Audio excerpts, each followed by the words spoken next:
اب ہے دعا تجھ سے بس اتنا بھلا کرنا، ہر ایک سے محشر میری معاف عطا کرنا، وہ وقت قیامت جب ہر اپنا پرایا ہو۔ ناظرین گرامی، السلام علیکم ورحمۃ اللہ وبرکاتہ۔ میں ہوں آپ کا میزبان انصار عزیز ندوی، اور آپ اس وقت سیدھی بات کے جاری پروگرام پیغام فرقان کی دوسری قسط ملاحظہ فرما رہے ہیں۔ ناظرین، سورہ فاتحہ کی تفسیر جاری ہے، جیسا کہ آپ جانتے ہیں گزشتہ ہفتے سے اس کی سلسلہ جاری ہوا تھا اور پہلا ایپیسوڈ شائع بھی ہو چکا ہے۔ آپ میں سے اکثر لوگوں نے دیکھا ہے، اور جن لوگوں نے نہیں دیکھا وہ ضرور جا کر کے دیکھیں۔ اس سورت کی آیات پر سرسری نظر ڈالنے سے از خود یہ معلوم ہو جاتا ہے کہ اس میں پورے قرآن کا خلاصہ یا اجمالی ذکر کیا گیا ہے۔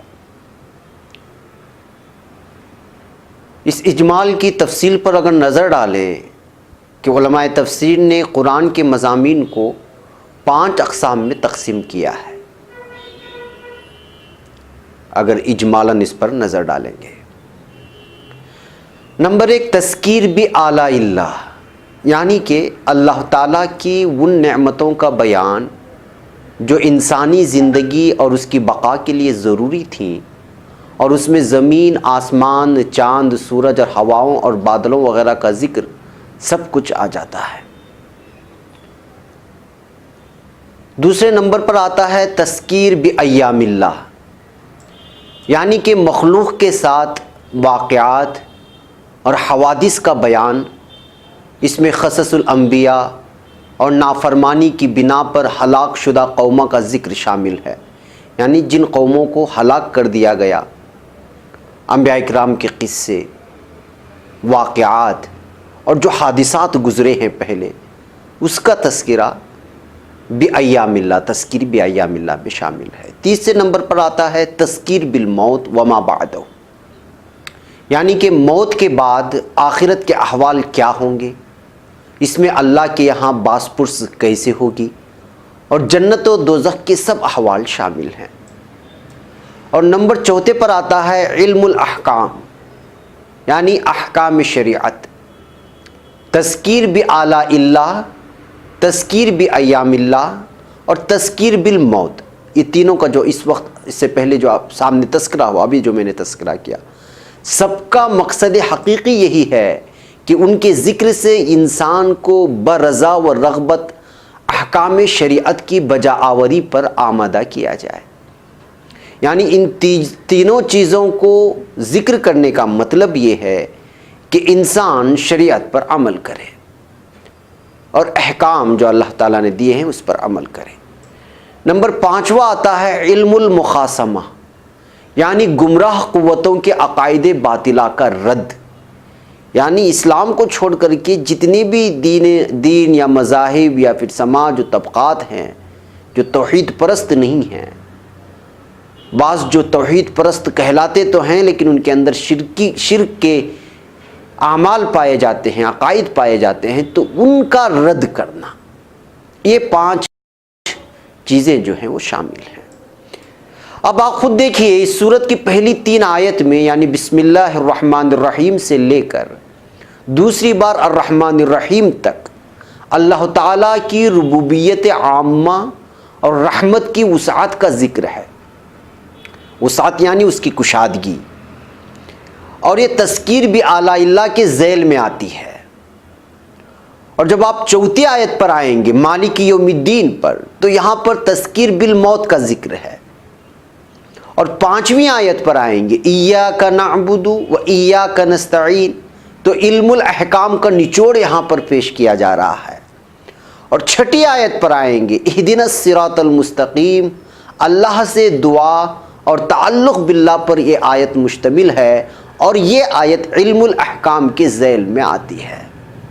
اور 7ویں آیت صراط الذین انعمت علیہم غیر المغضوب علیہم ولا الضالین تک میں تذکیر بایام اللہ بھی ہے اور علم المخاصمہ بھی ہے، اس لحاظ سے کہ یہ سورہ فی الواقع قرآن کی اجمالی فہرست ہے، یعنی کہ پورے قرآن کا نچوڑ صرف سورہ فاتحہ میں پیش کیا گیا ہے، اور اس ساری سورت کا خلاصہ آیت ایاک نعبد و ایاک نستعین میں شامل ہے، یعنی کہ ہم تیری ہی عبادت کرتے ہیں اور تجھ ہی سے مدد چاہتے ہیں میں ساری کی سارے سورہ فاتحہ کا نچوڑ آ کر کے جمع ہو جاتا ہے۔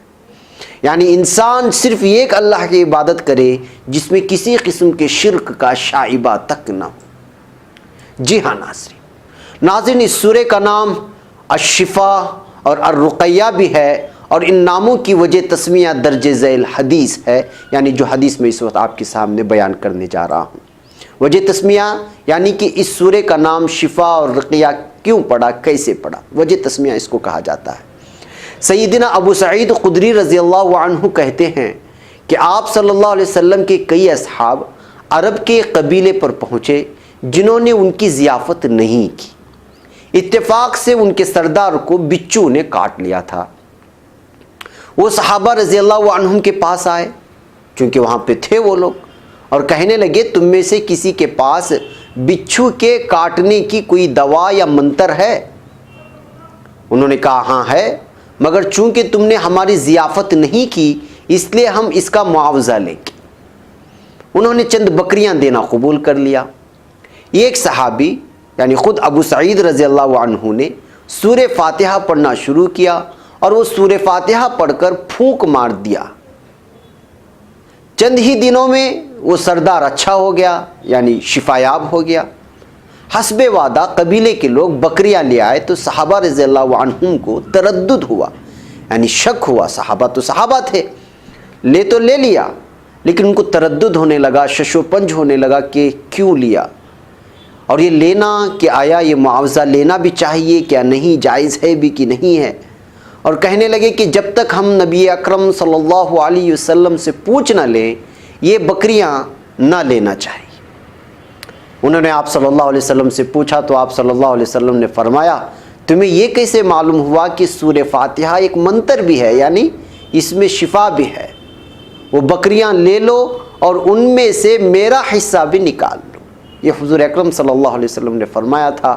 اور ابن عباس رضی اللہ عنہ کی روایت میں ہے کہ جب صحابہ رضی اللہ عنہم مدینہ پہنچے تو کسی نے کہا کہ یا رسول اللہ صلی اللہ علیہ وسلم، اس شخص نے یعنی ابو سعید، حضرت ابو سعید خدری رضی اللہ عنہ نے کتاب اللہ پر اجرت لی ہے، یعنی قرآن پڑھنے کے عوض میں اجرت لی ہے۔ تو آپ صلی اللہ علیہ وسلم نے فرمایا تمہارے اجرت لینے کے سب سے زیادہ مستحق تو کتاب اللہ ہی تو ہے۔